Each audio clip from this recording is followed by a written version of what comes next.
o ex-presidente Bolsonaro vai prestar depoimento na Polícia Federal, ele, pessoas aqui do seu entorno, e o presidente ele disse que eu vou lá explicar, falou que o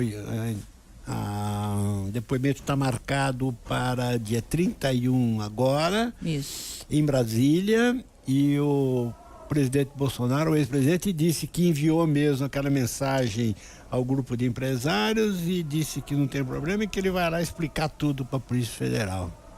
E aí, Vero, vai? Ele está enrolado, né, Sardenberg? São duas as convocações para o mesmo dia que o Bolsonaro tem, dia 31 de agosto. Uma convocação é simultânea para ele, a Michelle Bolsonaro, o tenente-coronel Mauro Cid e também o Frederico Wassef, e diz respeito ao caso do relógio, do Rolex e das demais joias sauditas que foram incorporadas ao patrimônio pessoal dele, depois desmembradas e vendidas separadamente. Então, a Polícia Federal quer ouvir os quatro ao mesmo tempo para evitar combinações ali posteriores ao depoimento e também flagrar possíveis contradições nas explicações de cada um deles para aqueles atos, né? A venda, depois a recompra e todo o processo envolvendo os presentes dados para Bolsonaro pelo governo da Arábia Saudita. O outro depoimento diz respeito justamente a esse inquérito que apura ações de empresários relativas a atos golpistas. E sobraram dois empresários investigados nesse inquérito, o Luciano Hang, da Avan, e o Meyer Nigri, da Tecnisa.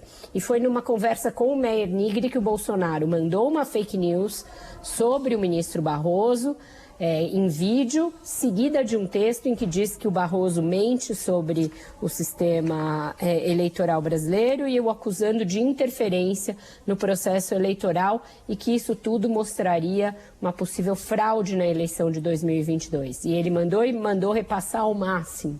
E ele admitiu nessa conversa rapidinha com a Folha de São Paulo, num voo, ele estava vindo para São Paulo para se internar para exames, que sim, mandou sim, e daí... E vai ter de explicar sobre isso, né? O que tudo isso mostra? Que a Polícia Federal está andando rapidamente e simultaneamente e sem deixar muita brecha para o Bolsonaro pensar com as várias ações que dizem respeito ao ex-presidente. Eu fiz um levantamento rápido aqui, já foram 4 as vezes em que ele foi chamado a depor na Polícia Federal, que ele já depôs, cada uma sobre um inquérito diferente. Uma, no dia 5 de abril ele falou sobre esse inquérito das joias, no qual ele volta agora. No dia 26 falou sobre os atos de 8 de janeiro. No dia 16 de maio falou sobre a fraude no cartão de vacina, que também tem a ver com o tenente-coronel Mauro Cid. E em 12 de julho falou sobre aquele complô mequetrefe com o senador Marcos Duval para agravar o ministro Alexandre de Moraes, para tentar implicar o ministro Alexandre de Moraes. E agora, no dia 31, ele volta para depor em mais 2 inquéritos.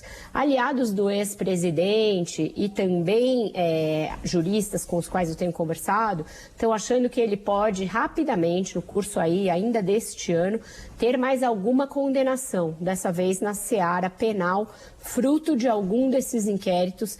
E o mais acabado dele, pelo que me dizem as fontes, o mais acabado deles é o das joias. Esse está prontinho, segundo me disse um dos investigadores, tem muita prova, tem muita evidência, daí porque esse depoimento conjunto dos 4.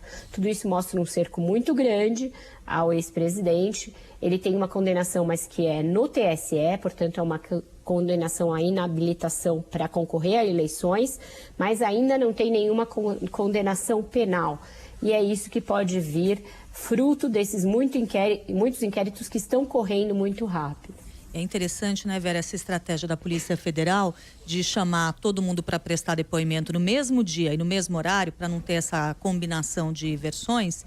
E também porque assim os depoentes não ficam sabendo, em tempo de contar para o outro, o que a Polícia Federal tem de prova e com o que a Polícia Federal pode confrontar cada um deles durante esses depoimentos. Então, uma expectativa muito grande, não só em relação aos depoentes, mas da gente saber também, né, o que a Polícia Federal tem para apresentar durante esses depoimentos que vão ser prestados na quinta-feira da outra semana, não nessa semana, a semana que vem, que é o dia 31.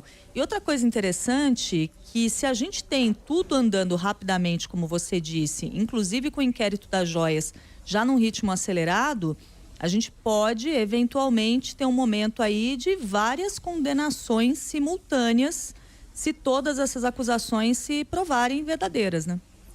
Um advogado, que é o Antônio Carlos de Almeida Castro, Cacá, ele faz um boletim aí que ele manda para várias pessoas, ele está prevendo isso, que o Bolsonaro pode ter até 4 condenações num espaço de tempo muito curto. É claro que ele é um anti-bolsonarista, ele é um oposicionista figadal em relação ao Bolsonaro, então tem aí um viés de torcida um pouco nisso, mas não é de todo desprezível essa possibilidade, justamente porque os inquéritos estão andando, em todos eles tem quebras de sigilo e em cada um deles tem alguém com potencial de falar. A gente ainda não falou aí sobre o inquérito que envolve o Silvinei Vasquez, aquele inquérito ligado a Blitz no dia seguinte das eleições, que também está andando muito rápido. Então, cada um deles tem pessoas explosivas envolvidas e uma quantidade bastante razoável de provas.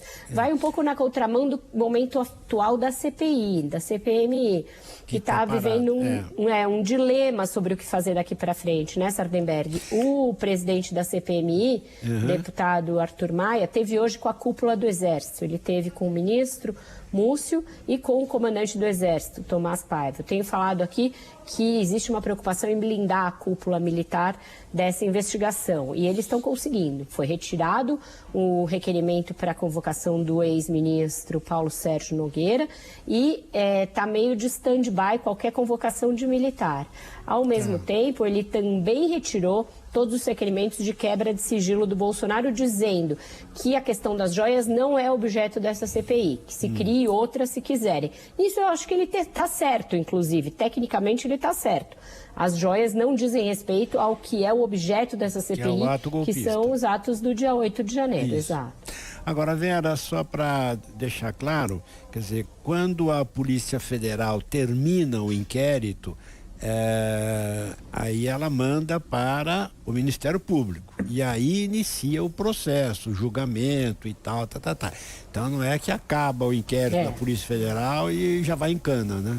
Não é, mas a PGR tem sido rápida nessas denúncias oriundas desses atos. Vide o que aconteceu com as pessoas que já são réis no 8 de janeiro, e o foro deverá ser mantido no Supremo em algumas dessas questões. Vai ter uma discussão sobre foro, a defesa do Bolsonaro vai tentar levar para as instâncias inferiores, porque aí ele tem mais chance de que seja mais lento o processo, mas algumas dessas questões deverão ser mantidas com o ministro Alexandre e no Supremo Tribunal Federal, o que levaria a um julgamento mais célere também.